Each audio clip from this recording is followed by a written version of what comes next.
El secreto de mi hermano. Historia basada en un hecho real, escrita y adaptada por Aaron C.F.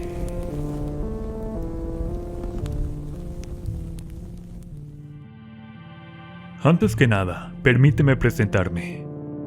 Mi nombre es Xiomara y soy originaria del estado de Campeche. Quiero aprovechar este espacio para relatar un espeluznante suceso que viví durante mi juventud en el pueblo donde residía. Cabe mencionar que mi hogar se encontraba justo en el corazón de la selva campechana, un lugar repleto de belleza, magia y seres increíbles. Los maravillosos cenotes, con sus aguas cristalinas, se hallaban por doquier, inundando de encanto esta región selvática. Asimismo, es importante resaltar que en estos parajes también cobran vida leyendas sobre seres y acontecimientos oscuros y diabólicos. Siempre he sostenido la creencia de que la magia, cuando se emplea con fines curativos, es algo hermoso. No obstante, cuando se utiliza para obtener beneficios egoístas, puede generar un sufrimiento inmenso en las personas. De manera lamentable, esto es precisamente lo que me sucedió. Cuando era niña, como comenté anteriormente, residía en una pequeña comunidad en medio de la selva. En este rincón alejado de todas las comunidades que el urbanismo te puede brindar, carecíamos de suministro eléctrico, gas y tuberías de agua potable. Para suplir esas necesidades, utilizábamos leña para cocinar y dependíamos de hidrocarburos proporcionados por una empresa que nos abastecía regularmente. En cuanto al agua, no enfrentábamos ningún problema, ya que la región estaba repleta de ríos y lagunas con aguas cristalinas. Recuerdo que la mayoría de las noches, antes de irnos a dormir, tomábamos la cena en una palapa afuera de la casa. Ese momento tan especial, mis padres y mis abuelos lo utilizaban para contarnos historias ancestrales. Recuerdo que una vez, mi abuelo nos contó sobre un hombre que tenía el poder de convertirse en animales, pero la transformación más característica era la de un enorme perro negro con blanco. A esas personas que tienen esos poderes se les llama nahuales. Además, mi abuelo solía contarnos que estos seres legendarios eran individuos benévolos, quienes empleaban su magia con fines curativos y de sanación, ya fuera para el espíritu o el cuerpo. Recuerdo una noche en particular, mientras mi abuelo saboreaba una taza de café, le planteé si los nahuales aún existían, a lo que él respondió que no, o al menos que el último que había conocido respondía al nombre de Juan Romero. Mi abuelo y el nahual habían forjado una profunda amistad durante su juventud, lo cual llevaba a mi abuelo a hablar de estos seres como entidades luminosas y portadoras de energía positiva. Terminé por inquirir sobre el paradero de Juan Romero. Mi abuelo clavó sus ojos en los míos, con una mirada cargada de tristeza, y compartió que Juan, un cierto día, se adentró en el bosque en busca de unas hierbas exóticas para sus trabajos de sanación, y nunca más se tuvo noticia de él. Añadió que corrían rumores de que el chamuco se le había aparecido en medio de la selva y que se lo había llevado, pues se decía que había pactado con él, cediéndole sus poderes a cambio de su alma. No obstante, mi abuelo expresó sus dudas al respecto, ya que Juan nunca faltaba a ninguna misa y siempre colaboraba con el misionero para solucionar asuntos en la comunidad. A medida que crecíamos, mis hermanos y yo nos sumergíamos cada vez más en el conocimiento ancestral de la región. A los 5 nos fascinaba este mundo y nos convertíamos en ávidos lectores del limitado material impreso disponible sobre estos temas.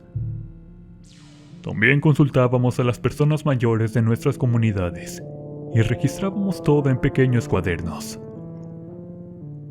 Cuando cumplí 16 años, fue entonces que todo comenzó a transformarse gradualmente en una pesadilla, tanto para nuestra familia como para toda la comunidad. Todo tuvo inicio en una noche, cuando Otilio, mi hermano mayor por un año, ya que tengo otro hermano, el mayor de todos llamado Imosh, llegó a nuestra comunidad visiblemente aterrado. Su rostro reflejaba un profundo terror y su cuerpo mostraba arañazos y una mordida en una de sus piernas. Otilio mantenía una relación con una chica de una comunidad cercana. Siguiendo los senderos del bosque en dirección a ese poblado, se podía llegar en no más de 20 minutos a un paso normal. Sin embargo, aquella noche Otilio regresó a casa, ya entrada la oscuridad, pues se había retrasado.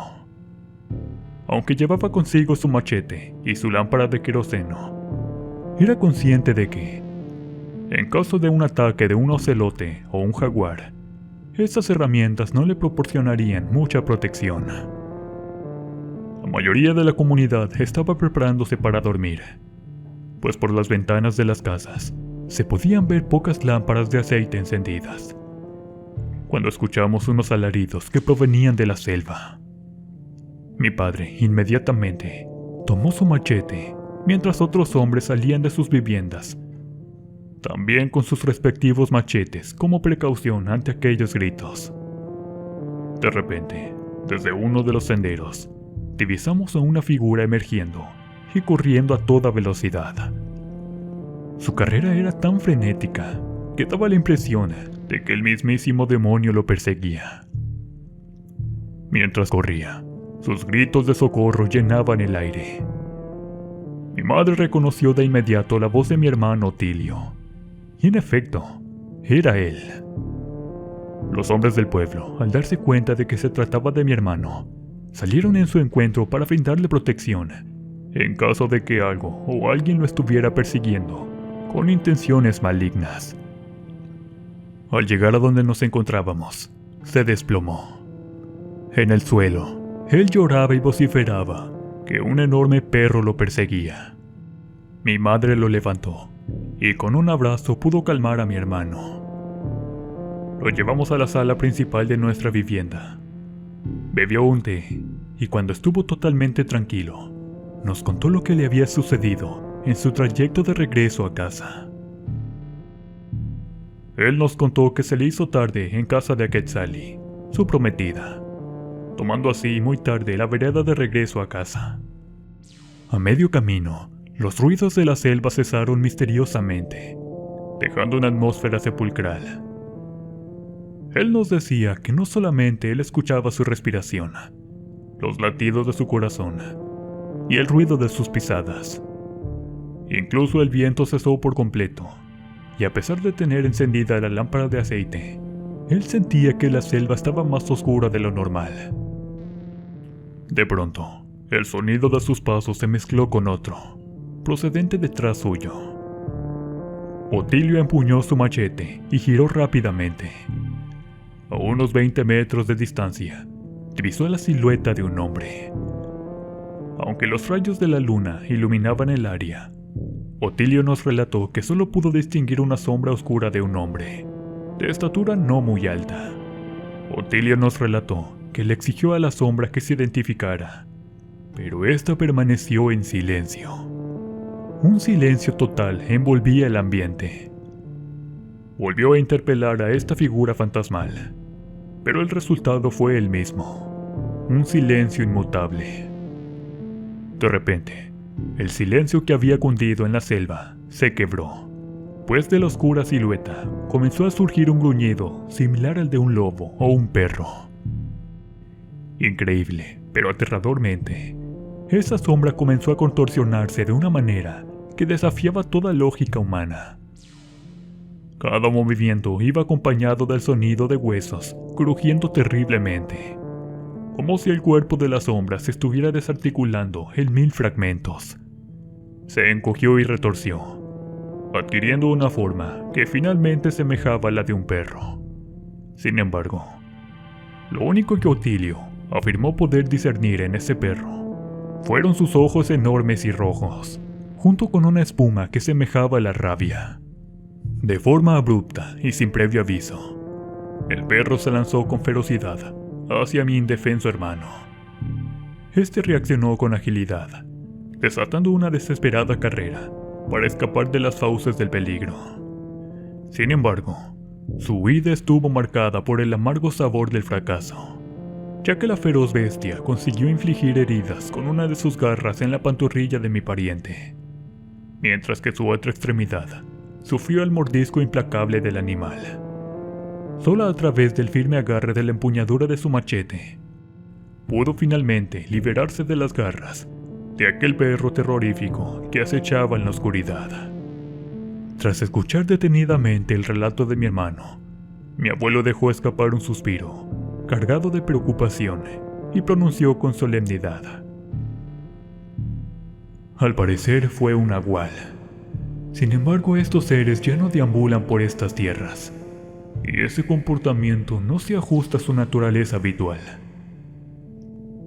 A partir de esa noche, mis hermanos y yo fuimos testigos de sucesos escalofriantes que perturbaban nuestro sueño, y mucho más que eso. Un par de semanas transcurrieron, y en una noche inquietante, me deslicé de mi petate para dirigirme a la letrina, ubicada a unos 10 metros de la casa. Una vez que terminé, y me encaminé de regreso hacia la habitación que compartía con mis hermanos, me topé con una visión inquietante. Un colosal perro asomándose por una de las ventanas. Sus ojos se cruzaron con los míos, y en respuesta a mi presencia, se giró lentamente hacia mí, llenando el ambiente con un gruñido amenazador. Sin previo aviso, su actitud cambió repentinamente y se retiró, desapareciendo en las profundidades de la oscura selva que rodeaba nuestra morada. A partir de ese momento comencé a tener pesadillas acerca de un hombre perro. Recuerdo que una vez me sentí muy cansada después de la cena. Me sentía tan fatigada que en cuanto toqué mi petate me quedé profundamente dormida. Allí fue mi primera pesadilla. Soñé que un enorme perro se adentraba en la habitación. Este se escabullía sigilosamente a mi habitación, rodeando hábilmente a mis hermanas, que dormían a los costados de mí. De manera súbita, aquel can monstruoso se encaminó hacia el rincón donde yacían las prendas que había usado a lo largo del día, sumergiéndose en su aroma con una inquietante fascinación. Mientras lo hacía, percibí un deleite siniestro, destilándose de la intensidad de sus ojos penetrantes, revelando el oscuro placer en la bestia. Tras haber deslizado su inmenso hocico entre mis prendas, el can se aproximó sigilosamente hacia mí. Fue en ese escalofriante instante de la pesadilla cuando se inició el macabro juego de la entidad, delineando una secuencia perversa. En un inicio, comenzó a olisquear mis pies para, de forma gradual, ascender por mis piernas con un ritmo perturbador. Al percatarme de cuál sería el desenlace inevitable de aquella húmeda y fría nariz, mis ojos se inundaron de lágrimas en el rincón de mi sueño, pues el ultraje que se avecinaba era inminente y aterrador. Recuerdo con latencia haber lanzado una súplica angustiada al cielo, deseando fervientemente que esta agonía se detuviera. No obstante, parece que el firmamento se mantuvo inmutable y mi plegaria quedó sin respuesta, sumergiéndome aún más en la pesadilla que parecía carecer de escape. Antes de que me despertara de aquella horrenda pesadilla, pude observar que del cuello de aquella bestia pendía un collar, el cual sujetaba una piedra de jade. Me desperté de aquella pesadilla y me di cuenta de que estaba envuelta en las humedades de mi sudor, mientras un terror latente me invadía. Solo recuerdo que mi única escapatoria fue el llanto. En las noches subsecuentes se presentaron pesadillas similares. Había veces que soñaba que un hombre con cara de perro me observaba desde la oscuridad del umbral de la puerta o desde la ventana. En otras ocasiones, la misma bestia repetía aquella olisqueada asquerosa, pero jamás llegando más allá que aquel juego de olfato. Pero siempre había una constante: el collar de la piedra jade. Un día, Mis hermanos notaron mi semblante cadavérico. Mi rostro estaba pálido y mis ojos cargaban profundas ojeras. Fue entonces que Itzayana, la mayor de mis hermanas, me cuestionó acerca de lo que me acontecía. Fijé mi mirada en sus penetrantes ojos negros y me derrumbé, ya que sus ojos irradiaban una calma reconfortante. Le conté todo, y como hermanos, nos reunimos para hablar del asunto. Al momento de contarles mis pesadillas, ellos comenzaron a contarme vivencias similares. Otilio hizo hincapié que cuando fue perseguido por aquella bestia, él también había visto aquel collar con la piedra de jade, pendido sobre el cuello de esa bestia. En ese espacio, escuché las narraciones de mis demás hermanos y hermanas, pero la más terrorífica fue la que narró Otilio. Después de habernos escuchado los unos a los otros, hicimos un juramento, el de buscar protegernos entre nosotros. Para eso comenzamos a leer y a cuestionar a brujos de las comunidades aledañas, para que nos guiaran en este esfuerzo fraternal de buscar la paz, tanto del alma como de nuestro cuerpo, ya que yo era la que más me sentía vulnerada de todos mis hermanos, porque solamente a mí, ese animal me olisqueó hasta las partes más íntimas de mi cuerpo. Fue un tiempo arduo de búsqueda continua de personas sabias que conocieran los secretos más profundos de la selva, hasta que por fin encontramos a una vieja mujer que vivía en una choza perdida en las profundidades de la selva campechana. El cómo llegamos con ella fue algo de suerte, pues una noche, mientras mis hermanos y yo platicábamos sobre el tema, una anciana nos escuchaba, y ella nos dio las indicaciones para encontrar a la sabia mujer. Todos mis hermanos y yo nos adentramos en la selva hasta dar con el paradero de aquella persona que sería nuestra esperanza. Al entrar a su choza, y antes de que nosotros le contáramos nuestras desdichas, ella nos dijo que un ser demoníaco nos rondaba, y además, ella tenía el poder de liberarnos. Pero uno de nosotros sufriría los embates de la liberación. Además, nos dijo que no nos cobraría nada por sus servicios, pues ella vaticinaba que uno de nosotros permanecería enfermo por mucho tiempo, debido al trabajo de sanación. Además nos advirtió que una gran tristeza y desolación se sentiría en el pueblo después de alejar a aquella entidad maléfica. Estupefactos, todos nosotros nos mirábamos los unos a los otros, en silencio, mientras la mujer nos observaba, como si escruturara cada uno de nuestros más íntimos pensamientos. De repente, la voz de Otilio sobresalió, matando el sepulcral silencio que se había formado en la choza de la hechicera. Él dijo que estaba dispuesto a soportar cualquier precio, con tal de que fuéramos libres. En ese momento todos nos abrazamos. La bruja, con una mueca que pretendía parecer una sonrisa, nos miró, mientras que al mismo tiempo murmuraba algo en maya, nuestra lengua natal. Ella nos ordenó que nos marcháramos y que no la volviéramos a buscar, pero al mismo tiempo nos dijo que permaneciéramos tranquilos, ya que ella nos buscaría. Tengo presente en mis recuerdos que mientras regresábamos a casa, nadie pronunció ninguna palabra.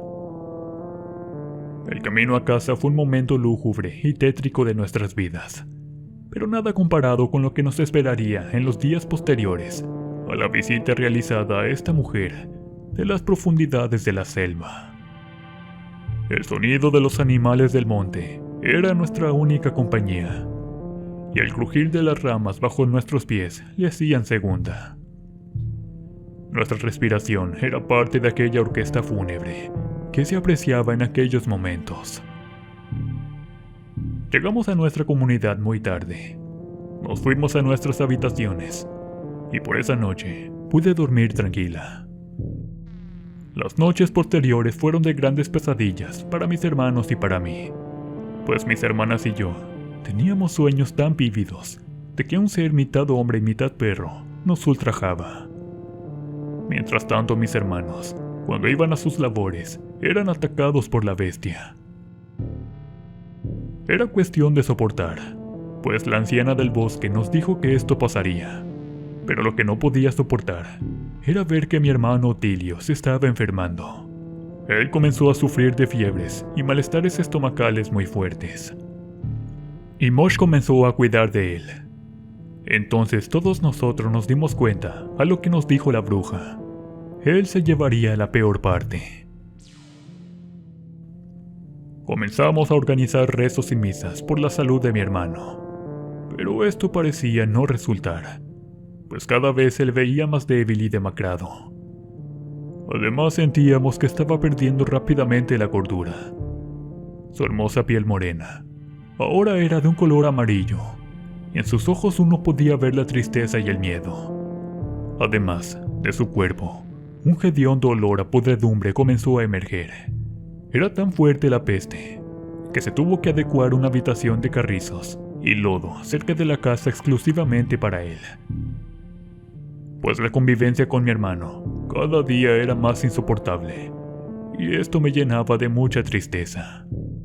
Una tarde, mientras mis hermanas y yo veníamos de bañarnos en el río, me di cuenta de que había dejado el escapulario, regalo de mi abuelo.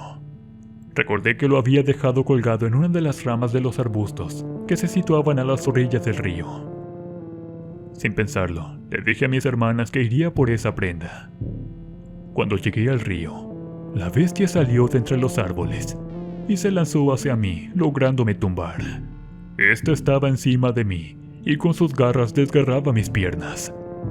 Comencé a gritar pidiendo ayuda e implorando a aquel demonio que parara.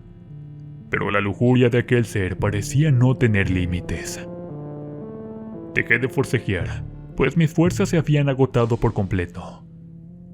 Cuando la bestia estuvo a punto de poseerme carnalmente, un chillido retumbó por toda la selva, haciendo que los pájaros abandonaran sus nidos y volaran desbocados sin rumbo fijo. La bestia había sido herida por el machete de Imosh, mi hermano.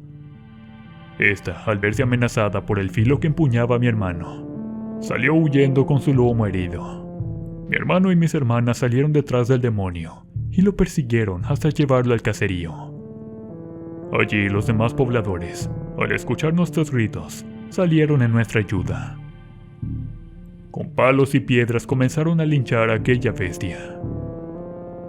Después abruptamente todos dejaron de gritar, y todos comenzaron a meterse a sus casas, mostrando en sus rostros una mirada de tristeza y consternación. Cuando me acerqué al cuerpo malherido de la bestia, mi alma se desgarró por completo, pues ésta estaba transformado nuevamente en un ser humano, y ésta tenía el rostro de mi hermano Otilio, y en su cuello portaba el collar con la piedra de jade.